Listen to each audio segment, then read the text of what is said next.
Hello everyone and welcome to another video. Now Call of Duty Modern Warfare 2 certainly has a lot of upscaling options that are particularly helpful to those with lower end systems.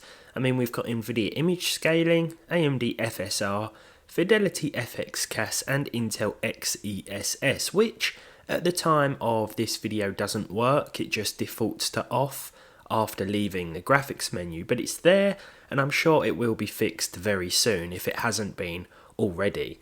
Now, all of these options, aside from Fidelity FX CAS, allow us to render the game at a lower native res and then upscale it to match the output of our display. FSR does this the best visually, but from my initial testing, I've actually found that turning the game's static render resolution down instead works best in terms of squeezing the most performance from the game. If, like me, you want to play with no graphics card, we can then enable the aforementioned Fidelity FX CAS option, which will add your chosen level of sharpness to the picture with minimal, if any, sacrifice to the frame rates.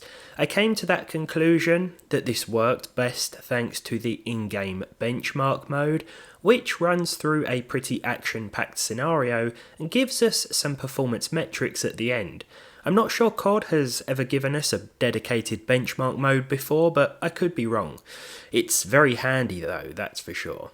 You might remember I tested the beta version of Modern Warfare 2 about a month ago, but today we're expanding on that and seeing how the i3-12300, Ryzen 7 5700G and trusty Athlon 3000G handle the full multiplayer portion of the game. First up, it's the i3-12300, which is very strong in terms of its processing performance, but it has the weaker graphics out of all three chips. They are, of course, the UHD 730 graphics. The game has been tested at its lowest graphical settings across all three CPUs, with any on or off toggles switched to off. This is as low as we can go. The i3-12300 is of course a quad-core chip. It's very solid and I definitely recommend it, or the 12100F if you do want to pair it with a discrete graphics card. That said, in terms of using it without one, we had to turn the internal rendering resolution down to 710 by 400, the lowest option once again, and I went with the ground war game mode for the footage, as this has a lot of players and generally a lot of action going on. It looks pretty terrible, but the i3-12300 was able to hit at least 30 FPS with the lowest settings and Fidelity FX CAS sharpening set to 50%, just to give us a bit more picture clarity. By the time this video has been rendered and processed, it probably won't look all that great anyway, but that's out of my control, I'm afraid. Still, it's nice to see Intel UHD graphics can handle some fast-paced multiplayer action here. Let's switch to the 8-core 16-thread Ryzen 7 5700G now with its integrated Radeon graphics. This will actually run the game at 60 FPS even as we bump the render resolution up to around 720p, a tiny bit higher than 720p in fact. This means that the game is actually far more playable in terms of visuals and performance, though there were still some drops below 60, but this is to be expected when we're not using a discrete graphics card.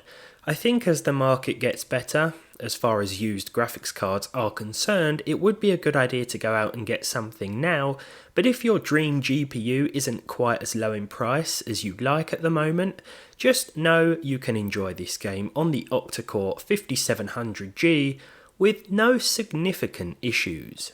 Lastly, we'll take another look at the Athlon 3000G. This is the one we tested in the beta, of course, and it's doing much better this time around, perhaps because we are using a lower internal resolution instead of FSR.